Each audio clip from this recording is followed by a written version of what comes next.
companies that are gunning for us in various ways. It's just like more context than I thought it was possible to handle at once, and more sort of like switching from like big decision to like totally unrelated but also huge decision. Looking ahead 10 to 20 years, what are you sort of most personally excited about, and what should people be building now to make that future possible?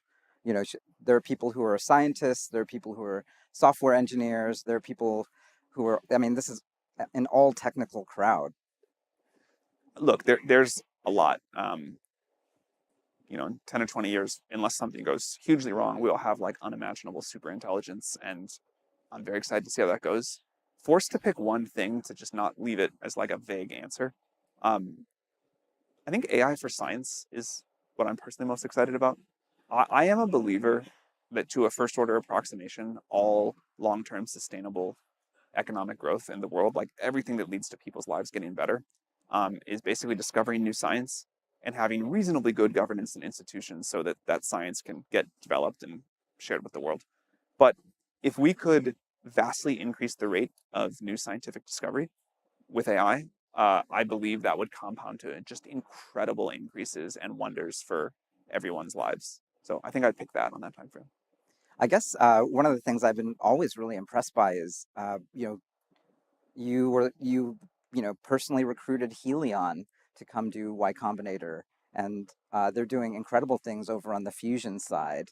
Um, was that something that you were thinking about even all the way back then, or obviously energy and climate was sort of a part of what everyone's worried about even back then, but This is a little bit embarrassing. I've been obsessed with energy and AI as like the things that I thought would be the two most important things, or at least the ones I was going to be that I felt most passionate about for a long time. And really like the two areas that I knew I wanted to like concentrate time and capital towards.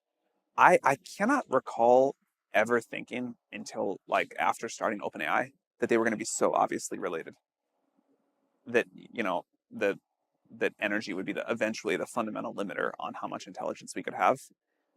And I don't know how I missed that, because I usually am good at thinking about things like that. But I really did think of them as like very independent. We were going to need AI to have all the ideas, energy to make all the stuff happen in the world. And I obviously, right after starting OpenAI, I got obsessed with needing energy for AI. But like pre 2015, I think I thought of them as orthogonal vectors. I mean, I'm sure you've seen that chart that all the effective accelerationists in the room have seen around basically having a high standard of living, like the sort of really, Yeah, it's I'm obsessed with this chart. I've been obsessed with that chart a long time. it's I directly related to the amount of energy that any given person has access to. Yeah, I think this is one of the most amazing charts over a like long period of human history, is the correlation of quality of life and abundance of energy and cost of energy. So that chart and charts like that were a significant reason that I got obsessed with energy in the first place. It is just this like crazy high impact thing. It sounds like it wasn't entirely interdependent. It was more you had twin interests. Yeah. You've Well, I was literally woven them together. I had like the one interest of like radical abundance and just like what were the kind of technological leverage points to just like make the future like wildly different and better. And these is the two kind of key things for that, but not as much as this vector. Now I think a lot about like how much energy can we actually build on Earth before we just heat the planet too much from running the GPUs, and like how long can we go before we have to put all the GPUs in space. Um, but at the time, yeah, I really thought of them differently. I mean, it seems like one of the defining beliefs that technologists uniquely, ideally have, that they believe that we can actually create that sort of abundance. If you have intelligence on tap and then you have energy on tap, then how does that go? It's like, all watched over by machines of loving grace. I've never been to one of those degrowther conferences in Europe or whatever, but I've always kind of wanted to go to one. This is the anti-degrowth This is the anti-degrowth conference, totally. But I would like love to be like sitting, in the dark and the cold with no one pulling out their phones and just like talking about how horrible everything was and there was no hope. Like I would love to experience that mindset once, because I've never felt it. And I think it is like it is one of the movements that has been ever hardest for me to identify with.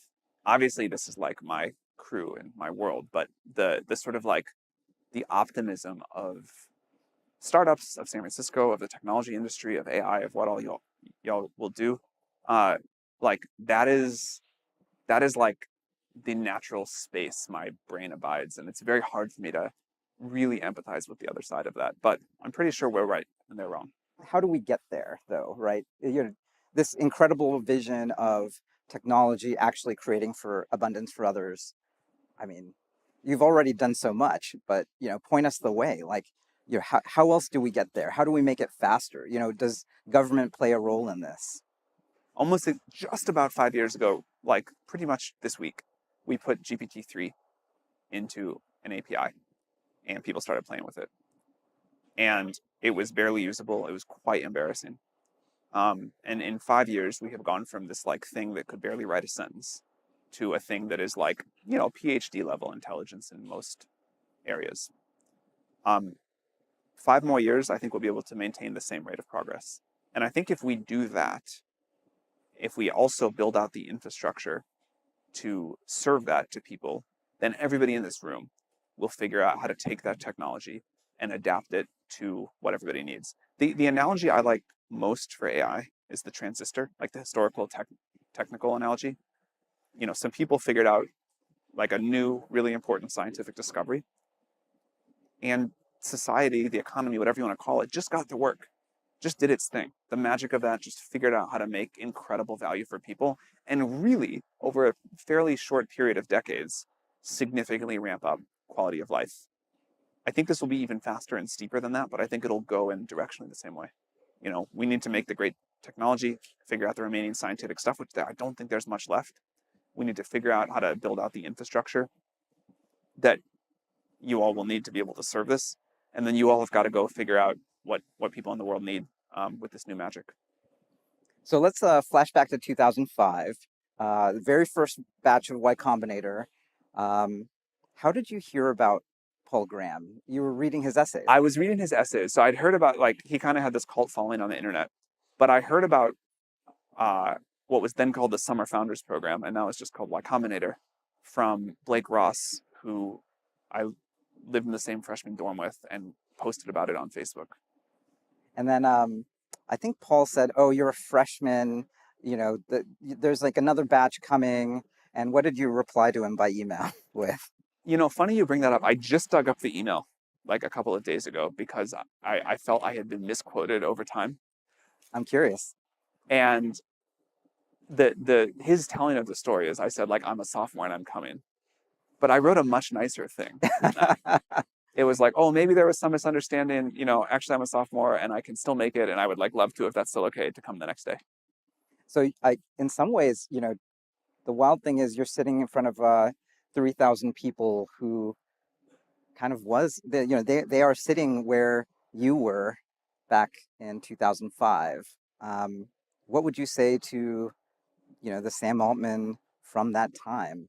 Given what all the things you've seen, all the things you've learned since, like, what are the things that you're most surprised you didn't know that, it just took, you've been through it, like Yeah. you've done it.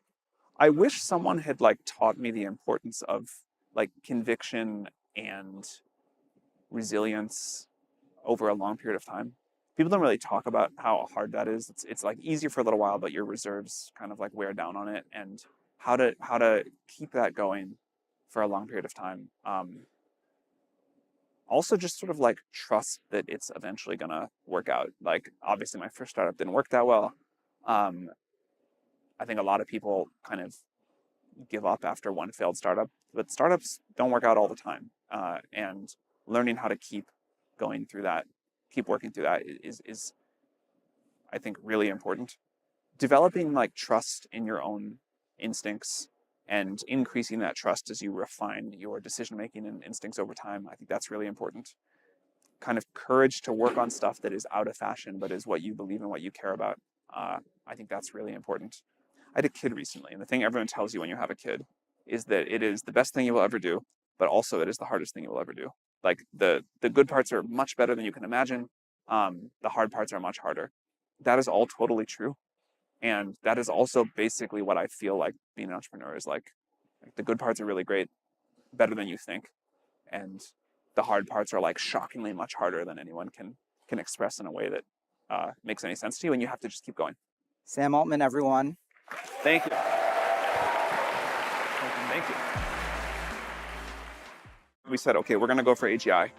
99% of the world thought we were crazy. 1% of the world it really resonated with. In 10 or 20 years, unless something goes hugely wrong, we'll have like unimaginable superintelligence. This is the best fucking time ever in the history of technology, ever, period, to start a company. Well, Sam, thank you so much for joining us, and thanks for all the inspiration. I mean, OpenAI itself is a true inspiration for any really, really ambitious person.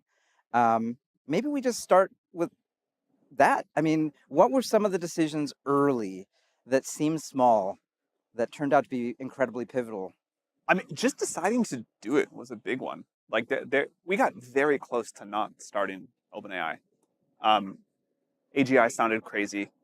I had Gary's job then, and we were, there was like all of this other great stuff to do that would work, all these great startups, and AGI was like kind of a pipe dream. And also, even if it was possible, DeepMind seemed like impossibly far ahead. And so we had this year over the course of 2015 where we were talking about starting it. And, it was like kind of coin flippy. And I think this is the story of like many ambitious things where they seem so difficult and there's such good reasons not to do them that it really takes a core of people that like sit in a room, look each other in the eye and say, all right, let's do this. And those are like very important moments. And I think when in doubt, you should lean into them. So there were just a billion things, a billion reasons why people might say you shouldn't do it. I mean, off the bat, like even, one of the things you figured out was the scaling laws. It's so hard to remember what it was like. Next year will be our 10-year anniversary. And so yeah, thank you.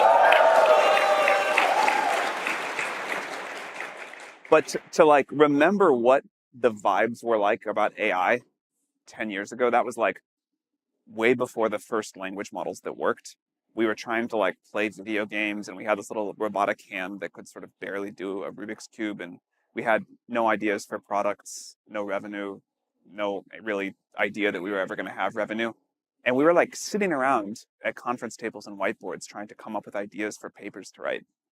It was it's like hard to explain now because it looks so obvious now how improbable it seemed at the time, and how the idea of ChatGPT was like completely in the realm of science fiction. I mean, one of the things that really jumped out at me was you sort of, rallied this idea that you should be working on AGI, and then simultaneously you found the smartest people in the world who were working on that thing. That second part was sort of easier than it sounds. If you say we're gonna like do this crazy thing and it's exciting and it's important if it works, and other people aren't doing it, you can actually like get a lot of people together. And so we said, okay, we're gonna go for AGI. 99% of the world thought we were crazy. 1% of the world it really resonated with.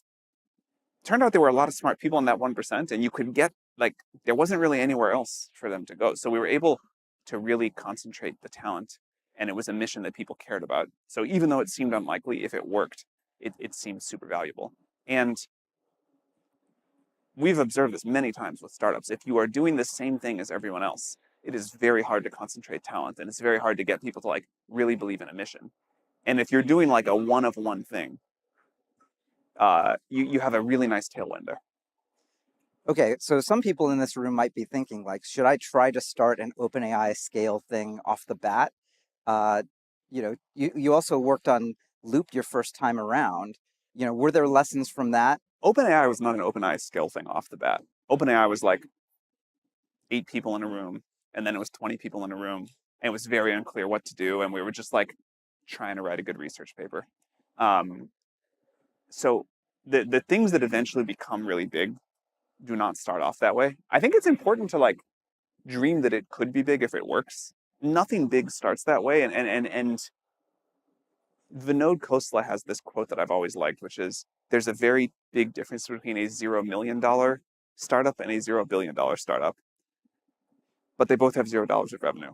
They're both like a few people sitting in a room, and they're both just trying to get the first thing to work.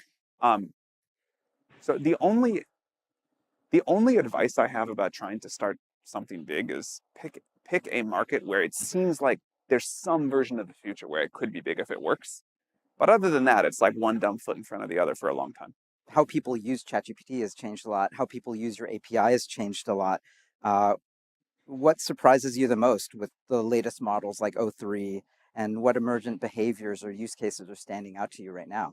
I think we're in a really interesting time. We haven't been in one of these for a while, but like right now, we're in an interesting time where the product overhang relative to what the models like what the models are capable of is here.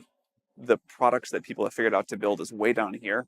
There's a huge, even if the models got no better, which of course they will, there's a huge amount of new stuff to build.